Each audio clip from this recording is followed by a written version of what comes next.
Hello everyone. I hope आप सभी अच्छे से होंगे एंड आई होप कि आप सबकी प्रिपरेशन अच्छे से जा रही होगी। तो चलिए आज का नया टॉपिक स्टार्ट करते हैं from the course title teaching of geography and course BEd. अगर आप मेरे चैनल पे नए हैं तो आई वेलकम यू एंड मैं आपको ये कहना चाहती हूँ कि आप मेरे चैनल को सब्सक्राइब करें, क्योंकि मेरी चैनल पे बीएड के जो फर्स्ट एंड सेकंड सेमेस्टर के कोर्स टाइटल है उसके मैक्सिमम टॉपिक्स के कोर्स टाइटल के टॉपिक्स अवेलेबल हैं। और अगर आप थर्ड एंड फोर्थ सेमेस्टर के स्टूडेंट हैं तो उसके लिए भी जो है टॉपिक्स अवेलेबल है। आप मेरी प्लेलिस्ट पे जाके विजिट करके देख सकते हैं और अदरवाइज सारे वीडियोस अपलोडेड हैं। एंड वीडियो इन्फॉर्मेटिव लगा, हेल्पफुल लगा तो लास्ट पे या अभी जो मिडिल ऑफ द टॉपिक में आप मेरी चैनल को लाइक कर सकते हैं, शेयर कर सकते हैं एंड कमेंट करें पॉजिटिव वे में, ठीक है। तो चलिए स्टार्ट करते हैं आज का टॉपिक, जो कि यूनिट सेकंड का जो टॉपिक है जिसका नाम है इंस्ट्रक्शनल प्लानिंग। उसमें हमें पढ़ना है टीचिंग मेथड्स, जिसमें हमें lecture method, demonstration method, inductive and deductive, observation, project method and problem solving के बारे में पढ़ना है, ठीक है। इस सब यूनिट में सिर्फ मेथड्स दिया गया है। इसका मतलब ये नहीं कि हमें मेथड्स के बारे में पढ़ना है, हमें टीचिंग वाले मेथड्स पढ़ने हैं, ठीक है। तो टीचिंग मेथड्स क्या होते हैं? ये ऐसे प्रोसीजर होते हैं, ठीक है, ऐसे तरीके होते हैं जो टीचर अपने आप में अडॉप्ट करता है ताकि लर्निंग जो है वो ईजी हो। मतलब ऐसे तरीके जो एक टीचर अपने आप में लाता है ताकि वो बच्चों को अच्छे से कोई टॉपिक सिखा सके ईजी वे में, ठीक है। तो क्या लिखोगे आप? Method, teaching method is a procedure adopted by the teacher to make learning easier. Method जो है ये प्रोसेस है of planning, guiding, sharing and evaluating learning with a group of students. ये भी आप लिख सकते हो, ठीक है। क्या लिख सकते हो कि ये जो टीचिंग मेथड है ये एक प्रोसेस है of planning, guidance, sharing and evaluating learning with a group of student. मतलब टीचर पहले प्लान करता है, फिर गाइड करता है, फिर वो नॉलेज शेयर करता है और लास्ट में एग्जामिन करता है उन ग्रुप ऑफ स्टूडेंट्स को या क्लास में। तो ये जो मेथड है इसमें सेवरल इंपॉर्टेंट स्टेप्स होते हैं। ये steps systematically and logically arrange होती है, ठीक। तो ये जो मेथड्स है एक टीचर कैसे अपने आप में इंक्लूड कर सकता है? टीचर अपने आप में एक सिंगल मेथड इंक्लूड नहीं कर सकता या एक सिंगल मेथड अडॉप्ट नहीं कर सकता, क्योंकि क्लास में बहुत सारे बच्चे होते हैं, उनका अलग अलग नेचर होता है, वो अलग अलग तरीके से समझ पाते हैं चीज़ों को। तो टीचर को ये नहीं करना है कि रिजिड रहना है एक ही टॉपिक के साथ, नहीं, उसको डिफरेंट डिफरेंट फ्लेक्सिबल रहना है विद मेथड्स, ठीक है। कभी उसको लेक्चर मेथड अपनाना है, मतलब सिंपली बताना है क्लास में, लेकिन अगर उसको लगा कि कुछ स्टूडेंट्स को समझ नहीं आ रहा है तो उससे उनको डिमॉन्स्ट्रेट करके दिखाना है या उनको प्रैक्टिकल करके दिखाना है ताकि उनको जो रिटेंशन है, मेमोरी रिटेंशन, वो रहे उनमें, वो हमेशा के लिए उस चीज़ को याद रखें, ठीक है। ये मैंने पहले भी बोला, method has to be flexible, मतलब टीचर अपने आप में चेंजेस लाना चाहिए बच्चों के हिसाब से, एक ही मेथड को नहीं अपनाना चाहिए। तो टीचर को क्या करना है? मेक श्योर करना है कि वो वेरियस काइंड्स ऑफ मेथड्स अपनाए ताकि वो क्लास को इंटरेस्टिंग एंड इफेक्टिव बनाए।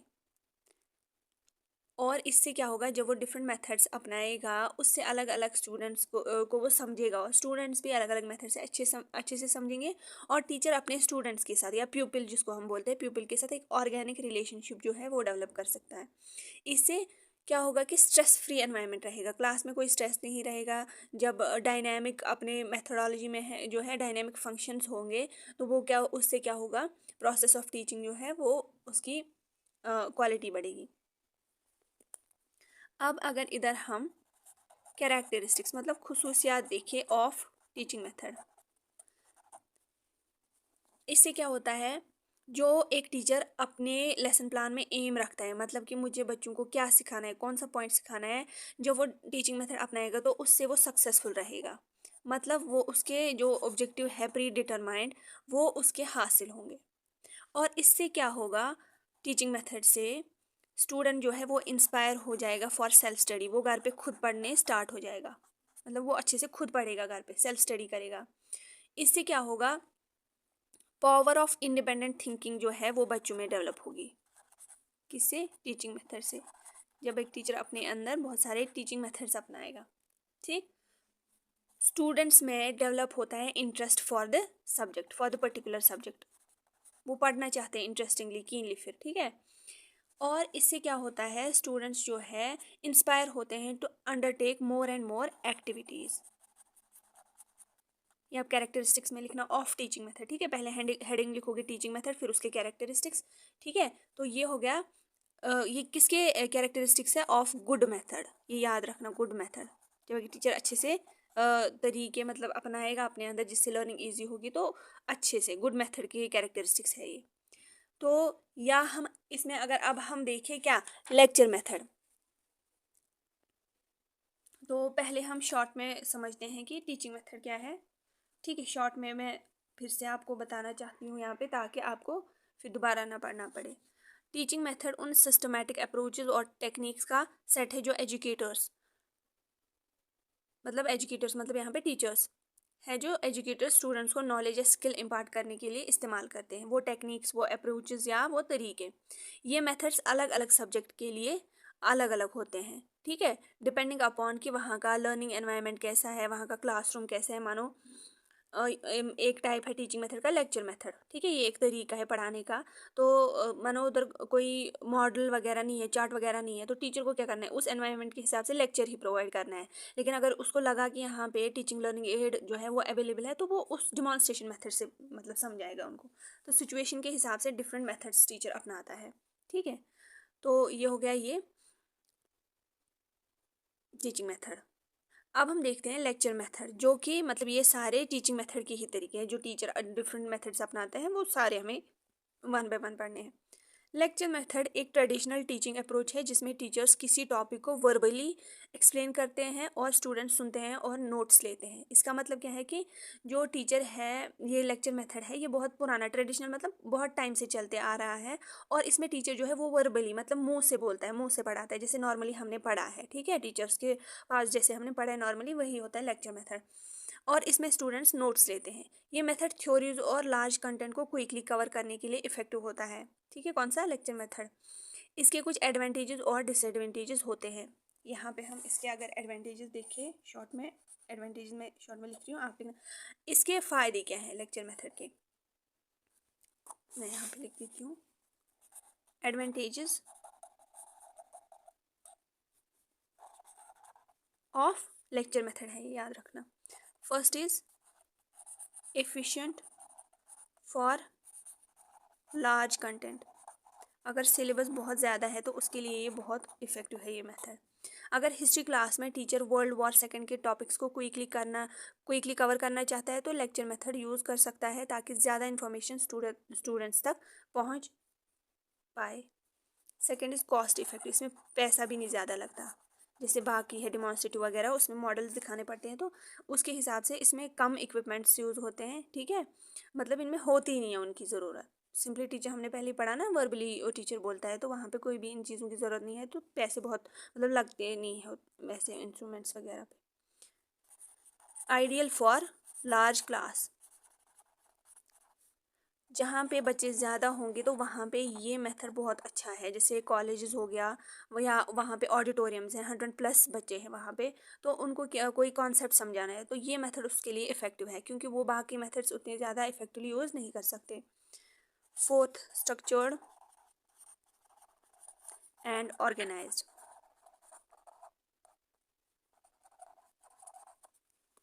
Structure and organised. Lecture method में टीचर पहले से स्ट्रक्चर्ड नोट्स और कंटेंट्स प्रिपेयर कर सकता है, जैसे इंग्लिश लिटरेचर क्लास में शेक्सपियरियन ट्रेजेडीज का ओवरव्यू, जो स्टूडेंट्स को ऑर्गेनाइज फॉर्म में कॉन्सेप्ट्स दे सकता है। Fifth, time saving. Lecture method time save करता है, क्योंकि टीचर स्पेसिफिक पॉइंट्स को फोकस करके डायरेक्टली डिलीवर कर सकता है। जैसे मैथ क्लास में अलजेब्रा के फॉर्मूलाज लेक्चर के जरिए जल्दी से रिवाइज किए जा सकते हैं। ये हो गए इसके एडवांटेजेस। अब हम देखते हैं डिसएडवांटेजेस या डीमेरिट्स। ठीक है, या limitations of lecture method. First is limited student engagement. अगर टीचर सिर्फ लेक्चर देता है बिना किसी इंटरेक्शन के, जैसे बायोलॉजी क्लास में फोटोसिंथेसिस प्रोसेस समझाता है बिना क्वेश्चन या डिस्कशन के, तो स्टूडेंट्स बोर फील कर सकते हैं और एक्टिवली एंगेज नहीं हो पाते। Second is passive learning.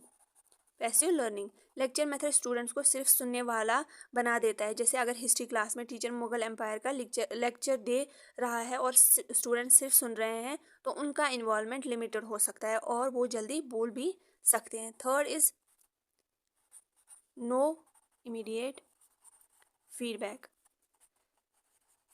यहाँ पे जो पैसे इसमें बस स्टूडेंट्स बैठ के सुनते हैं तो वो ज़्यादा बोर हो सकते हैं इस लेक्चर से।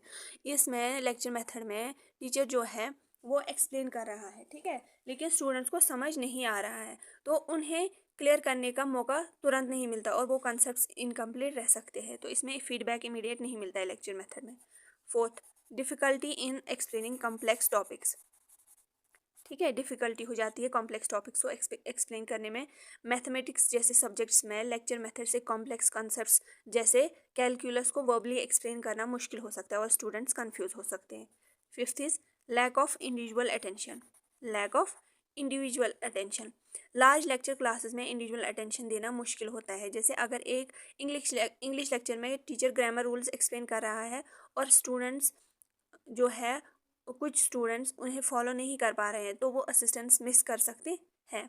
इसमें अगर हम लास्ट पे एग्जांपल देखिए लेक्चर मेथड की, फॉर एग्जांपल हिस्ट्री क्लास में लेक्चर मेथड इफेक्टिव हो सकता है जब टीचर वर्ल्ड वॉर फर्स्ट का ओवरव्यू देता है, लेकिन मैथ या साइंस के कॉम्प्लेक्स टॉपिक्स के लिए लेक्चर मेथड कम इफेक्टिव हो सकता है क्योंकि उनके लिए डिमॉन्स्ट्रेशन या हैंड ऑन जो प्रैक्टिस है उसकी ज़रूरत है।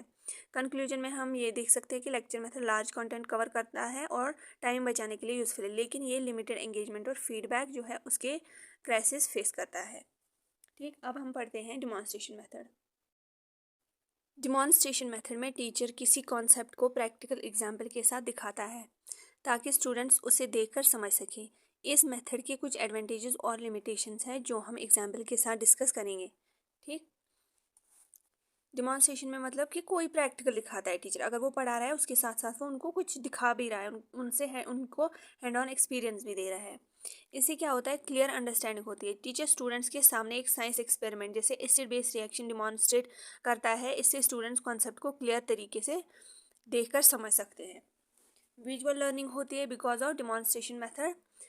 मैथ क्लास में अगर टीचर ट्राइंगल के टाइप्स जैसे राइट एंगल ट्राइंगल दिखाता है और उनके एंगल्स एक्सप्लेन करता है तो स्टूडेंट्स को विजुअल लर्निंग मिलती है जो याद रखना इजी हो जाता है। विजुअल मतलब जो आंखों से देखते हैं। एक्टिव एंगेजमेंट कुकिंग क्लास में अगर टीचर पास्ता बनाना डिमॉन्स्ट्रेट करता है मतलब उनको दिखाता है विजुअली तो स्टूडेंट्स एक्टिवली ऑब्जर्व करते हैं और इंटरेस्ट के साथ सीखते हैं। इससे कॉन्फिडेंस बिल्डिंग भी होती है। जब स्टूडेंट्स देखते हैं कैसे एक आर्ट टीचर पेंटिंग की टेक्निक डिमॉन्स्ट्रेट कर रहा है तो उन्हें अपनी प्रैक्टिस में कॉन्फिडेंस आता है क्योंकि उन्होंने स्टेप बाय स्टेप प्रोसेस देखा होता है। इससे इमीडिएट फीडबैक मिलता है जो कि लेक्चर मेथड में नहीं मिलता। ठीक है, जैसे अगर किसी स्पोर्ट्स क्लास में टीचर फुटबॉल के स्पेसिफिक मूव्स दिखाता है, मूव्स, ठीक है, और स्टूडेंट्स कुछ गलत करते हैं तो वो तुरंत जो है फीडबैक दे सकते हैं, मतलब टीचर उनको तुरंत फीडबैक दे सकता है उधर ही। अब इसके ये आपने समझा कि डिमॉन्स्ट्रेशन मेथड में क्या है, टीचर उनको वो चीज़ करके बताता है, करके दिखाता है जो भी वो टीचर उनको पढ़ाता है। ठीक है, अब लिमिटेशंस क्या है। फर्स्ट, ये टीचर सेंटर्ड है। अगर साइंस एक्सपेरिमेंट में सिर्फ टीचर ही काम कर रहा है और स्टूडेंट्स सिर्फ ऑब्जर्व कर रहे हैं तो ये ज़्यादा टीचर सेंटर्ड है, तो स्टूडेंट्स खुद इसमें प्रैक्टिस नहीं कर पाते। मतलब ये सारा मैक्सिमम टाइम टीचर के रिवॉल्व करता है अराउंड, क्योंकि वही सब कुछ करते हैं मैक्सिमम टाइम। इसमें लिमिटेड इंडिविजुअल प्रैक्टिस होते हैं। मैथ में जियोमेट्री दिखाना जो है उसके बाद अगर स्टूडेंट्स को इंडिविजुअली प्रैक्टिस करने का मौका मिले तो उनकी अंडरस्टैंडिंग इनकम्प्लीट नहीं रहेगी, लेकिन यहाँ पे उनको मौका नहीं मिलता तो उनके कॉन्सेप्ट्स कभी इनकम्प्लीट रहते हैं क्योंकि उन्हें सिर्फ दिखाया जाता है, प्रैक्टिस नहीं की जाती। ये टाइम कंज्यूमिंग है। अगर एक केमिस्ट्री एक्सपेरिमेंट में हर स्टेप एक्सप्लेन करना और दिखाना हो तो ये काफ़ी टाइम कंज्यूमिंग हो सकता है। सूटेबल नहीं है हर किसी टॉपिक के लिए क्योंकि कुछ एब्स्ट्रैक्ट कंसेप्ट जैसे हिस्ट्री या फिलॉसफी डिमॉन्स्ट्रेट करना मुश्किल है, जिसे डिमॉन्स्ट्रेशन मेथड इफ़ेक्टिव नहीं है इसके लिए। Depending on resources. Cooking class में अगर किचन टूल्स या इंग्रेडिएंट्स ना हो तो टीचर डिमॉन्स्ट्रेट नहीं कर पाएगा, जो स्टूडेंट्स के लर्निंग में रुकावट डाल सकता है। इन समरी डिमॉन्स्ट्रेशन मेथड स्टूडेंट्स को प्रैक्टिकली कॉन्सेप्ट समझाने में मदद करता है, लेकिन इसमें कुछ लिमिटेशंस है जो हर सिचुएशन में इस मेथड को इफेक्टिव नहीं बनाते। ठीक, लास्ट पे हम डिमॉन्स्ट्रेशन मेथड में फिर से देखेंगे कि ये एक ऐसी टेक्निक है जहाँ पे टीचर अगर बच्चों को कोई कॉन्सेप्ट सिखाता है तो उनको खुद वो प्रैक्टिकली करना सिखाता है। फिर आप एग्जाम्पल लिखोगे, जैसे कुकिंग क्लास बच्चों को सिखाई जा रही है, उनको कोई रेसिपी बताई जा रही है तो टीचर उनको बना के दिखाएगा। ठीक है, या कोई रिएक्शन पढ़ रहे हैं केमिस्ट्री में तो टीचर उनको वो रिएक्शन करके बताएगा। ठीक, तो अब हम नेक्स्ट पढ़ते हैं इसके बाद इंडक्टिव एंड डिडक्टिव मेथड।